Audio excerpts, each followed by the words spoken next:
8 universidad, pinag-isa ng misyon at pangarap. Ang ibahagi ang kausayan sa academics at sports. Ito ang University Town Season 2.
And we are back mga kapamilya. Sabi ko sa inyo may magbabalikan. At University Town? Yes, balik San Marcelino tayo para sa ikalawang season ng University Town. Grabe, na-miss ko to.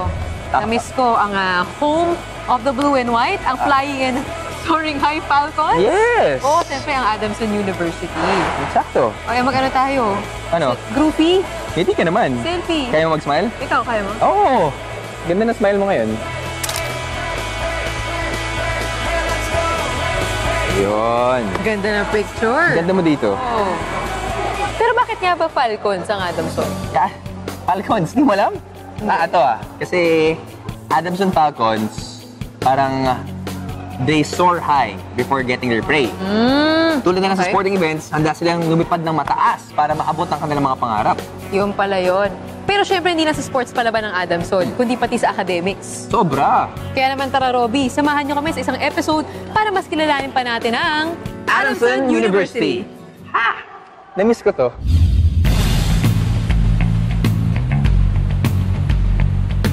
Adamson University stood the test of time. It was founded on June 20, 1932 by Dr. George Lucas Adamson. At noong una, ang tawag sa kanya ay Adamson School of Industrial Chemistry. Pero naging maganda ang nangyari pagkatapos. Dahil ang naging hangarin at misyon ng Adamson ay tulungan ang mga less fortunate nating kababayan na makapag-aral. At mula nga sa noble mission ng Adamson University, syempre mahalaga na malaman natin, Robby, kung ano nga ba yung nasa likuran ng makulay na kasaysayan ng institusyon ng Adamson. That's true. Alamin na natin. Tara! Hi, sir! So nice to see you again. Long time no see you, kayo po ulit. Kasama natin ngayon Si Sir Raul Agner. ang Director of Institutional Development and External Affairs Office. Ayun, grabe. Direk, ano bang next project nyo? Pelikula. Mabuti ba? Pelikula. Ito yung project natin sa loob. Okay? Sa museum. Okay, Tingnan natin. pasok tayo. Tara po. So, ito pala.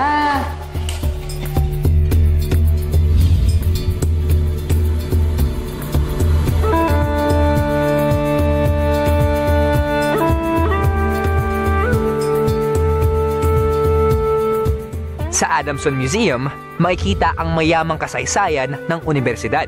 Mula sa mga works ng Greek founder nito na si George Lucas Adamson hanggang sa mga achievements ng mga alumni gaya na lamang ng kauna-unahang UAAP Championship Trophy nila.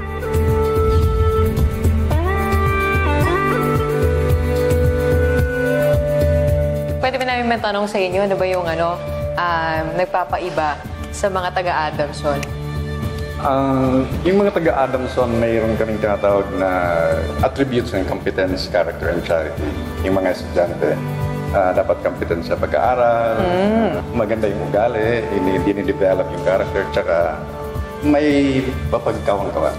Ano bang meron sa mga Adamsonian? Bakit po ba mga tao nahuhumaling na pumasok dito sa paaralan nyo?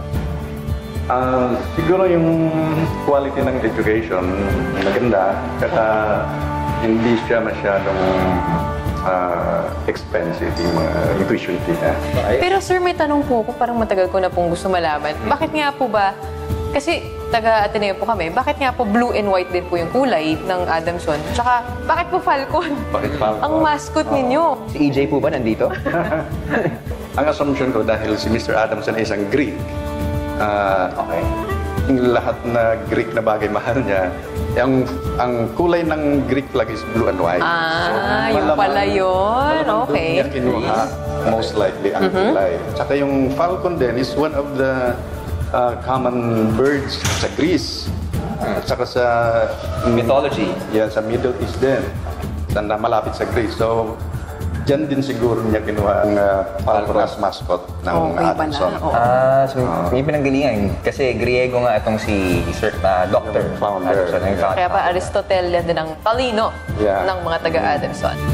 And from being a school of chemistry, ngayon, Adamson offers courses sa law, liberal arts, engineering, business administration, architecture, nursing, at education.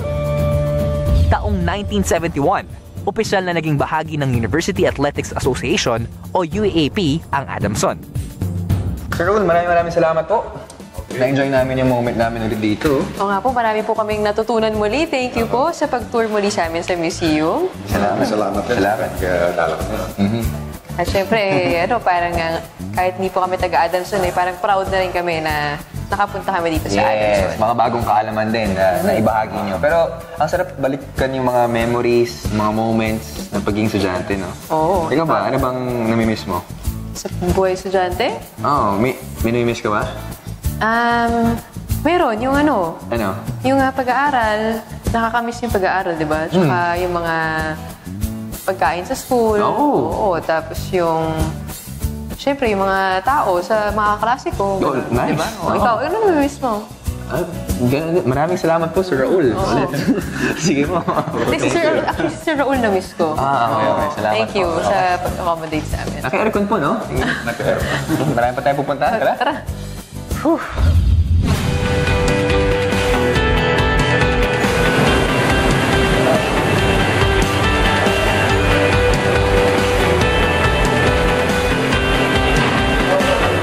Alam mo ba, Robby, pag sinasabing Adamson University, kilala talaga sila sa mga estudyanteng nag-e-excel pagdating sa chemical engineering? Narinig ko yan. Kaya naman sakto. Dahil marami akong tanong tungkol sa chemistry. Tara na.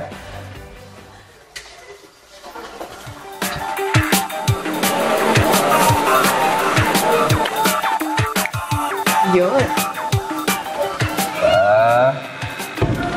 Uy, sakto. Ito, makikilala natin, no? Oh, mga pamilya, please welcome the best of the best chemical engineering student. Oo. We've got Terry Necatoria. Terry, kumusta ka? Incoming third. Okay, kami third. Di ba? Welcome naman kami sa laboratorio mo. Welcome po sa Unit Operation Laboratory po ng Adamson University. Ayun! Terry, bagong lahat. Siyempre, hindi naman lahat nakakaalam talaga kung ano yung ginagawa ng isang chemical engineering student. Pwede ba explain sa amin kung ano yun? Okay po, ang chemical engineering po, isa profession po that involves conceptualization, development, application ng safe and economical ways. Madami pong career choices ang isang chemical engineer kasi almost all industry po may chemical engineer po. So, pwede po sila pumasok sa field ng pharmaceutical, oil industry, petrochemicals. Lahat, no? Opo, Dami pala food no? industry. Oo. Po. Ano ba ang winning formula para maging isang matagumpay na Adamsonian? Para sa akin po, ang winning formula is siyempre po, hindi po mawawala yung spiritual guidance. Dapat lagi pong hinihingi yan kay God. Spirituality in chemistry? Okay. Oh. And proper time management. Time Tapos, management. yes po. Okay. Tapos, you should review with all your heart. Then, find the right concentration Okay. habang nag-aaral. Focus. Okay. Oo, tama yan. Tuloy-tuloy ang pag-tour namin with Terry. Plus, ipinakita pa nila ang mga machines na kanilang pinag-aaralan, tulad nitong pump na matatagpuan sa mga treatment plants. Ano po ginagawa nito? Dito po, yung liquid solution natin, na i-crystallize natin. Kunyari po yung liquid milk, gagawin po natin powdered milk. Balik siya po yun. Uy! Yung water po, aalisin din sa solution. Bago tayo, kasi si Terry may gagawin pang ibang project eh. Pero Terry, matalong namin ikaw ni Gretcha, what's the best thing about being an Adamsonian?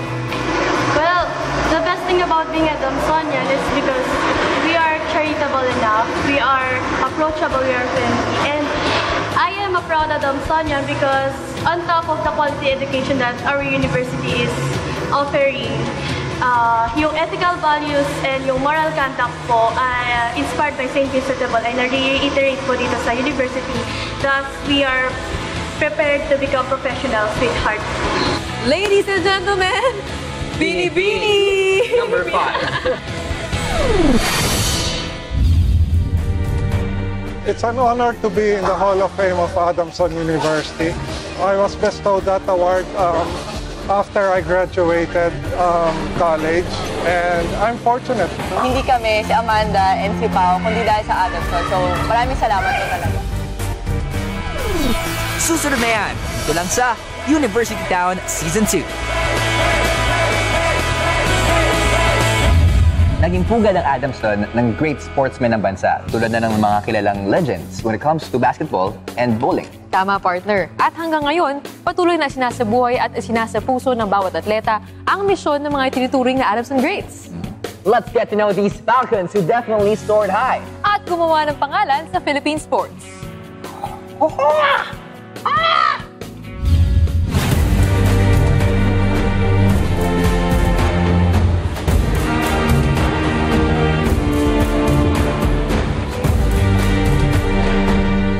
Isa sa mga legendary athletes na minsang dumaan at nahulma sa mga silid ng Adamson, ang multiple-time World Cup bowling champion at kinikilalang greatest bowler of all time, si Paeng Nepomuceno.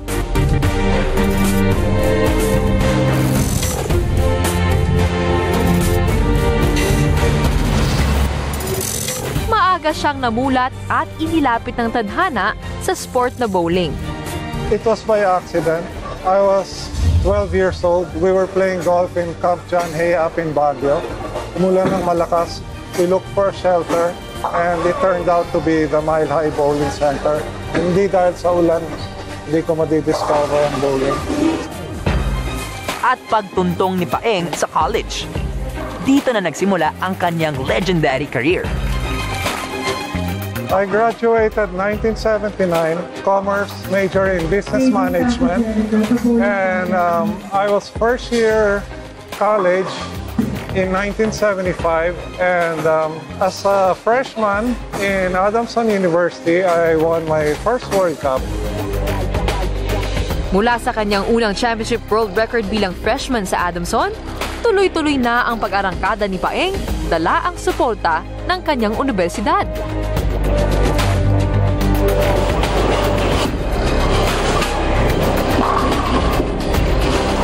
I was fortunate to have the support of my school because, you know, I was into a lot of competitions, and it's good that the teachers were understanding, and it helped me a lot that they were understanding that I had to leave and be absent from time to time, and they gave me makeup tests and schoolwork, and I'm happy about that. The Philippine Sports Athletes Association Choice at Athletes at PAPs, Rafael Paeng Nepomuceno.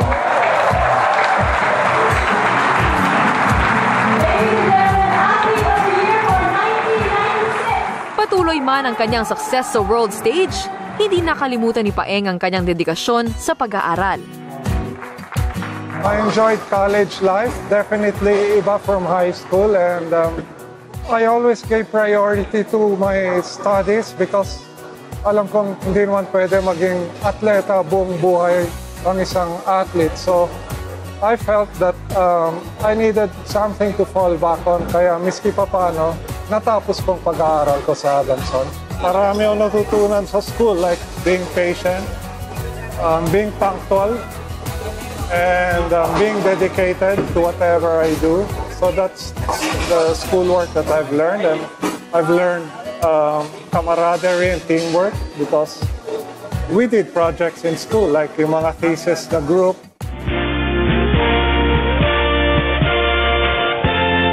Everybody's watching the leader. Can he hold on to this lead? He's had the Filipino crowd behind him all week, and there is why. What a great shot. Two times winner, Pang Nepomuceno. Congratulations. At matapos ang 3 dekadang dominasyon sa international stage at induction sa World Bowling Hall of Fame, focused ngayon si Paeng na paunlarin ang susunod na henerasyon ng Philippine bowlers. I am the head coach of the Philippine bowling team, men and ladies division, and I could say that this is my way of giving back to the sport that I love. I want to help bring back glory that bowling had, be happy that some of them will be following my footsteps.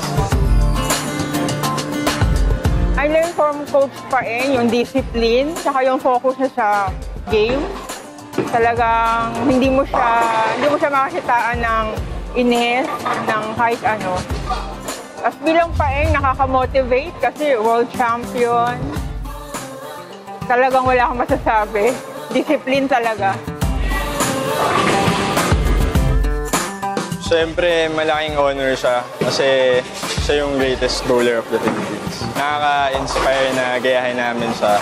Parang susunod kami sa mga steps na ginawa niya.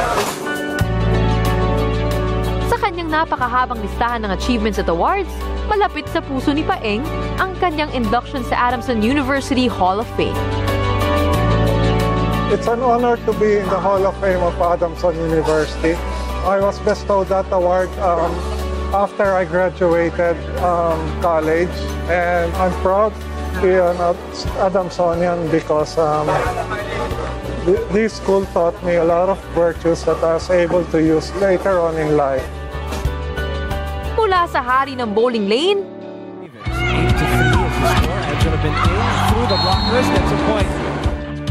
bumida rin ang mga reyna ng volleyball court. UAAP Season 71 at Season 76, naging matunog ang Adamson sa college volleyball. Ang former open hitter na si Amanda Villanueva ang siyang naging timon sa pinag-usapang Lady Falcons. Number 6, Amanda Villanueva. Akaide couldn't get the point. What a difficult angle. My time in Adamson helped me to build my self-esteem and, to have a compelling motivation to step up to the Pro League tournament. Potential and skills are there, but your self-esteem and your motivation, hindi mo yun makukuha kahit saan kung hindi sinisid sa'yo ng mga tao around you. I'm very blessed to have this community because they really helped me. Ferrer, bomb set. Amanda, this time, sinigurado. Ang magandang ipinakita ni Amanda bilang student athlete ang naging tuntungan niya para maabot ang kanyang karera sa Pro League. Assistant team manager ng women's volleyball team, si Amanda. Ito na rin ang nakita ni Amanda na paraan para maibalik sa kanyang alma mater ang biyayang tinatamasa. Now in assisting in managing the team, it's my way of showing that in return, I would want to give back what they blessed me with. With a chance, they go to Pau. From one Lady Falcon, nakita na naman ang butas. Meet the former Queen Falcon, Pau Soriano, ang UAAP Season 72 Best Attacker. Sobrang napaka-nostalgic sa akin nung experience ko dito sa Adamson and at the same time. Parang ang sarap nung feeling kasi na at home ka, saka sobrang dami ko ring values na natutunan dito sa Adamson and na-apply ko din siya in my everyday life hanggang ngayon. Ang karanasan at mga natutunan sa volleyball court, bit-bit niya sa kinaroroonan niya ngayon. Ngayon, enlisted personnel ako sa Philippine Navy and then at the same time, naglalaro rin ng mga commercial league. Quick attack para kay Soriano, lumalaban pa ang Gold Smashers. yung mga natutunan ko sa Adamson is yung pagiging well-disciplined saka yung pagiging hardworking talaga. Na-apply ko siya until now. At kahit pa nga ba saan siya dalhin ng kanyang kapalaran, proud niyang iwawagayway ang bandila ng Adamson. Nung time ko sa UAAP, napakasarap sa feeling na hindi ka lang naglalaro for yourself eh. Naglalaro ka din for your school, for the pride of the school, and then, alam mo yung dalang-dala mo lahat ng estudyante, lahat ng prof, every time na maglalaro ka. Masarap maging Adamson yan kasi kahit gaano katagal, lumipas yung panahon, once a Falcon is always a Falcon. Ang former teammates noon, great rivals ngayon sa Premier Volleyball League. Pero sa kabila nito, hindi mawawala ang Falcon spirit sa Lady Falcons na sina Amanda at Pao. Nakakatuwa kasi dati magka-teammate kami, tas ngayon same tournament pero magkalaban kami. So I'm so happy to see her playing and maganda yung career niya with volleyball. Alam niyo na eh kung ano yung moves ng bawat isa eh. Di ba? Kasi naging magkakampi kayo, tas ngayon magkalaban kayo. Pero at the end of the day, parang masaya pa rin naman kasi alam mo na sa loob lang naman kami ng court magkalaban. Pagdating sa labas, okay na. Thank you sa lahat ng sumusuporta sa amin and thank you so much sa Adamson community na kahit wala na kami ngayon dito and graduate na kami, sinusupport niyo pa rin kami. Gusto magpasalamat sa Adamson kasi marami kami natutunan and value sa life talaga na hanggang ngayon is ina-apply namin. Hindi kami, si Amanda and si Pao, kundi dahil sa Adamson. So maraming salamat po talaga. Bye! Thank you!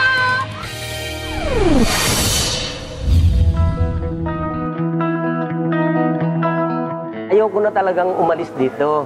Almost 25 years na rin ako dito. Parang bahay ko na rin to. Dito na ako tumanda sa Adamson. Susunod na yan sa University Town Season 2.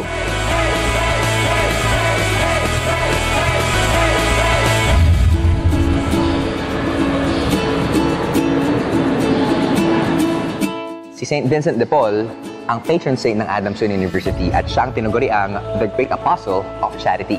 Tatak ng isang Adamsonian ang pagiging matulungin sa kapwa. At meron kaming nakilala dito ni Robbie na sa kabila ng pagiging isang simpleng tagabantay, isang dugong mapagkalinga at mapagmahal ang nananalaytay. Tara, kilalanin natin siya.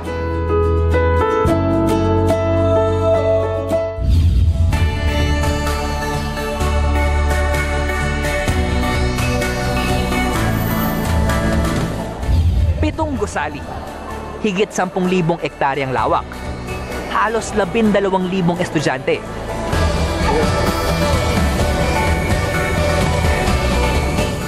Ang pagbibigay seguridad, ang pangunahing prioridad ng 44 na guards na nakatalaga sa Universidad ng Adamson.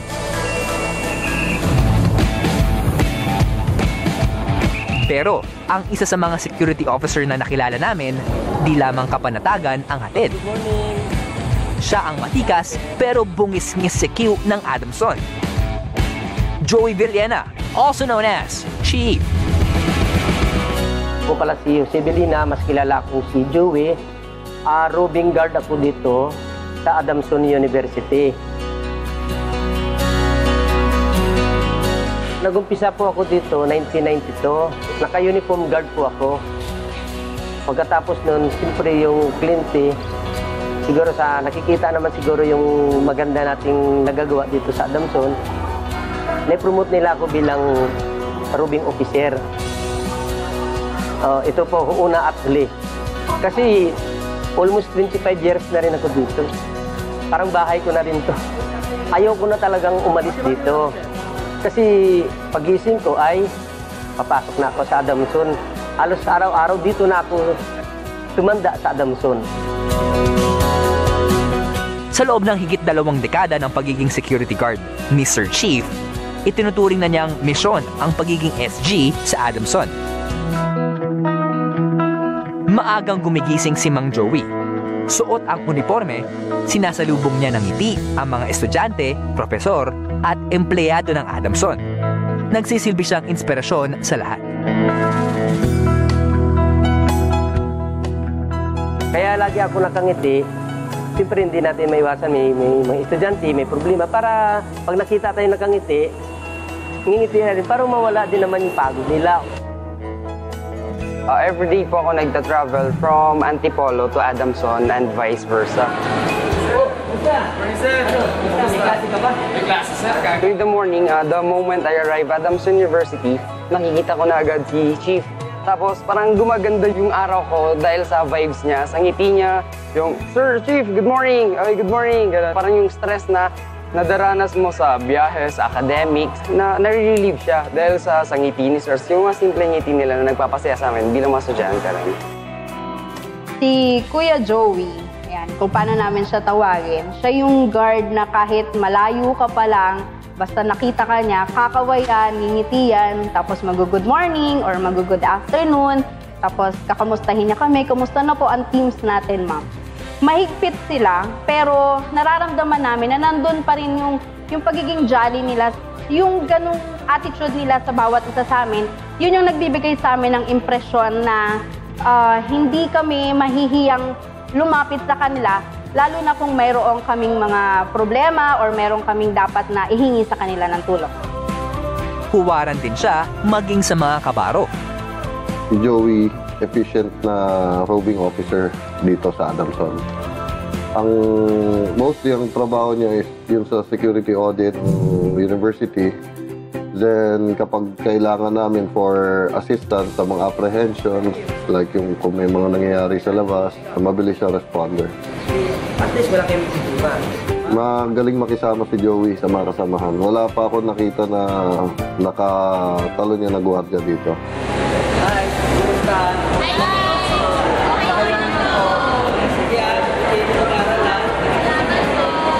Ang magandang karakter ni Sir Chief sa Adamson Community, hindi madaling kalimutan. Kaya nga ba kahit pa mga alumni, masayang binabalikan ang kwento ni Sir Chief. Si Kuya Joey, iba siya sa mga guard na nakikilala namin, ginugood luck kami tuwing game namin. Pag nakikita ko siya, nakaka-good vibes yung mukha niya. Tatay sa 3 anak si Mang Joey. Sa likod ng bawat ngiti nito, aminado ang mama na hindi madali ang buhay para sa kanilang pamilya. Taga Iloilo po ako. Magulang namin siyempre sa kahirapan ng buhay. Ang trabaho lang nila sa bukid, gararo, nanay ko naman, nagtitinda ng gulay sa palengke. Kasi sa ngayon, sa sobrang kahirapan, hindi na ako makakatulong sa kanya. Nag-try akong lumuwas Maynila para maghanap ng trabaho. Ngayon, nung nakapagpasok ako ng gwardiya dito sa Adamson, unti-unti, nakakatulong din naman ako sa kanila.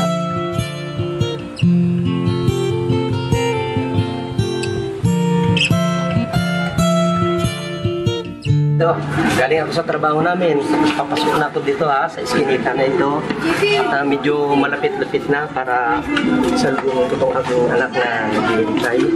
Mga mula doon sa trabaho ko hanggang dito, almost 30 minutes din. Sa LRT pa lang, almost 15 minutes.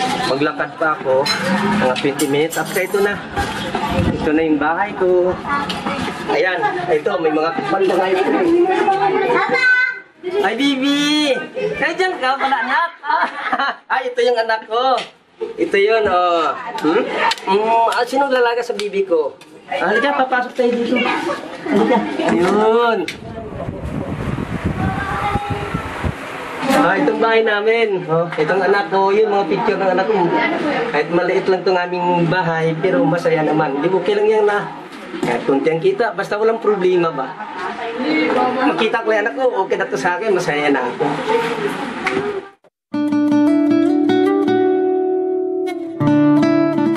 Sapat lang para sa pang-araw-araw na buhay nilang pamilya ang kinikita ni Joey bilang guard. Kaya isa sa pinakaayaw ni Joey ang magsayang ng pera sa kahit anumang bisyo. Sa buhay ko talaga, hindi talaga ako nagkakaroon ng bisyo. Hindi ako umiinom, hindi ako nanigarilyo, saka hindi rin ako nagsusugal. Kaya tutok lang sa pamilya na lang. Kailangan maghanap kayo ng maayos na trabaho para gumanda naman ang buhay.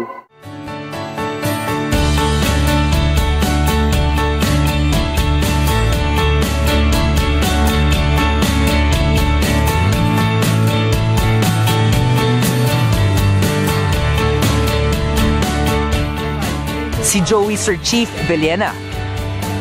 Hindi lamang siya security guard na nagbibigay ng seguridad. Isa rin siyang tatay na kumakalinga at nagmamahal.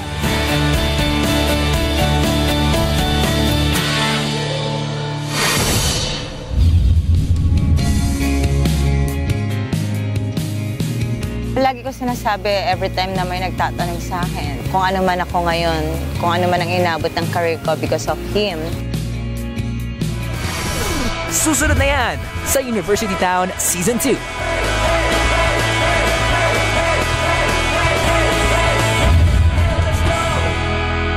Kapag sinabing Adamson Soaring Falcons, isa agad-agad ang pumapasok sa ating isipan. Ang Adamson Softball Team. At alam niyo ba, meron ng sumatotal 16 na UAAP Women's titles ang Adamson. At recently nga, nakompleto nila ang 7-peat sa UAAP softball. Ganun sila kagaling. Iba-iba man ang kanilang pinanggalingan, hindi ito hadlang para makuha nila ang kanilang inaasam na titulo at syempre, abutin ang kanilang pangarap. Narito ang kwento ng sakripisyo at tagumpay ng Adamson Softball Team.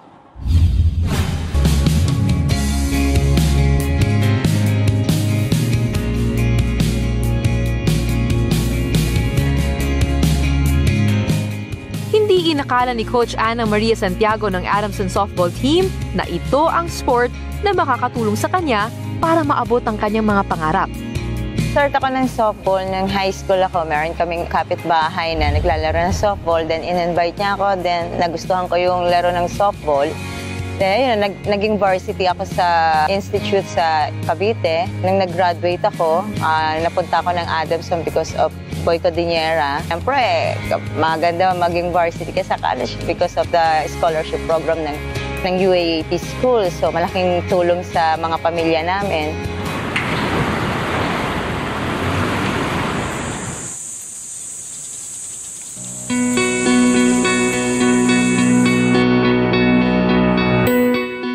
Para kay Coach Ana, utang niyang tagumpay sa kanyang mentor, ang yumaong coach na si Boy Codinera. Lagi ko sinasabi every time na may nagtatanong sa akin kung ano man ako ngayon, kung ano man ang inabot ng career ko because of him. Nung naglalaro ako, andyan siya, tinrain niya kaming lahat, ako, pati yung iba kong mga kasama. And hindi lang about sa field ang laging advice niya sa amin, even yung pag-aaral namin, kung gaano ka-importante sa amin, na kailangan namin tuparin, matapos kami sa pag-aaral kasi malaking for sa future namin, syempre.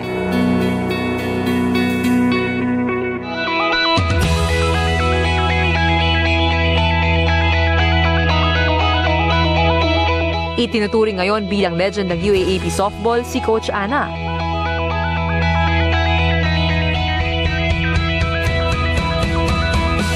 Ito'y dahil na rin sa 10 championship titles na naibigay niya para sa universidad. Kasi sometimes, you win one championship, you win back-to-back championship, but because of the players itself. Because, syempre, 5 years ang UAAP. But 7-peat, it shows the program.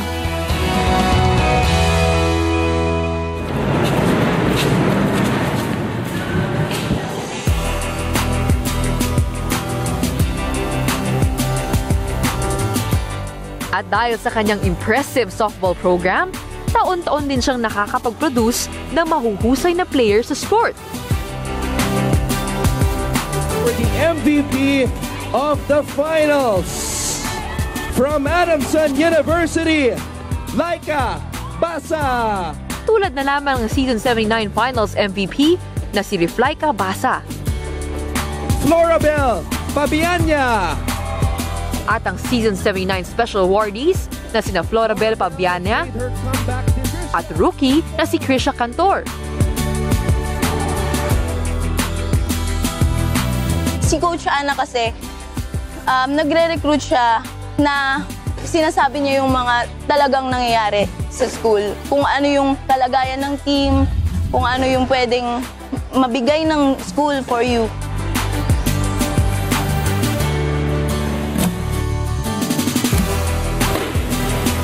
Ang gusto ko lang po kasi talaga that time, makuha po ako as a varsity para maging scholar ako ng school. So, malaking tulong na rin po sa family ko.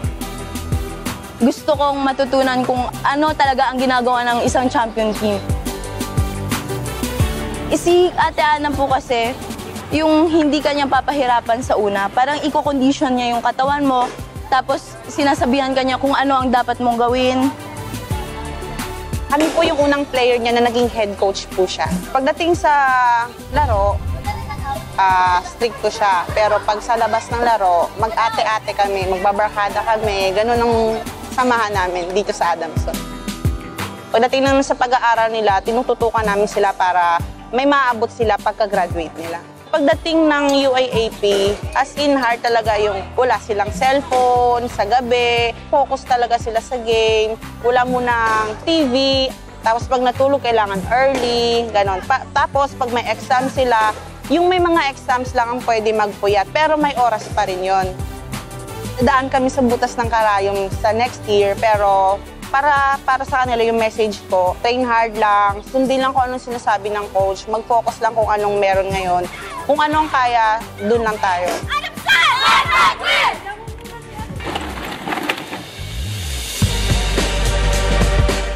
Malaki ang pasasalamat ni Coach Ana sa nag-uumapaw na suporta sa kanila ng Adamson community.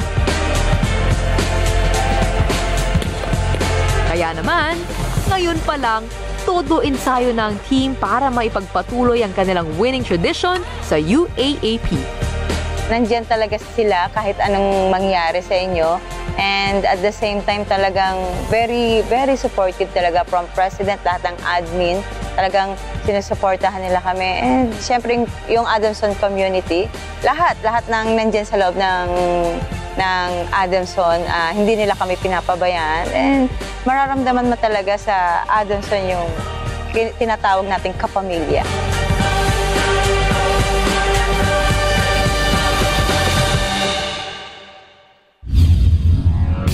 Committed to learning and service. Yan ang mga kabataan ng Adamson University. Champion sa akademya at palakasan. At may puso para sa kapwa. Kaya naman, it's fun to be Adamsonian. Ako si Gretchen Ho. Ako naman, si Robbie Domingo. Ito ang University Chat Season 2!